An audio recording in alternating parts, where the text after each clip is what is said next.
বাংলাদেশের সার্বভৌমত্ব এবং ধর্মীয় মূল্যবোধ রক্ষায় এবার আপোষহীন অবস্থানের কথা জানালেন আমার দেশ পত্রিকার সম্পাদক মাহমুদুর রহমান। সম্প্রতি এক জনসভায় তিনি স্পষ্ট ভাষায় জানিয়েছেন, প্রতিবেশী দেশের উগ্র হিন্দুত্ববাদী আগ্রাসন মোকাবেলা করতে বাংলাদেশ সম্পূর্ণ প্রস্তুত। 2024-এর বিপ্লব পরবর্তী নতুন বাংলাদেশে আধিপত্যবাদের কোনো স্থান নেই বলেও তিনি মন্তব্য করেন।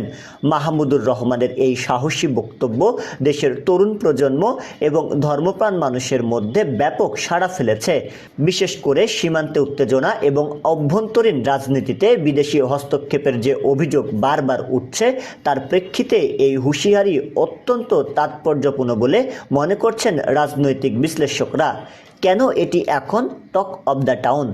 সার্বভৌমত্বের ডাক, দেশের স্বাধীনতা ও অখণ্ডতা রক্ষায় তার এই কড়া অবস্থান জাতীয়তাবাদী ঘরানার মানুষের মধ্যে উন্মাদনা সৃষ্টি করেছে।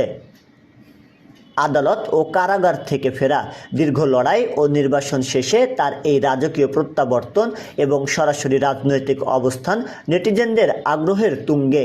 ভারতীয় গণমাধ্যমের প্রতিক্রিয়া, তার এই বক্তব্য ওপারের মিডিয়াতেও ঝড় তুলেছে, যা নিয়ে দুই বাংলার ফেসবুকে চলছে তুমুল তর্ক বিতর্ক।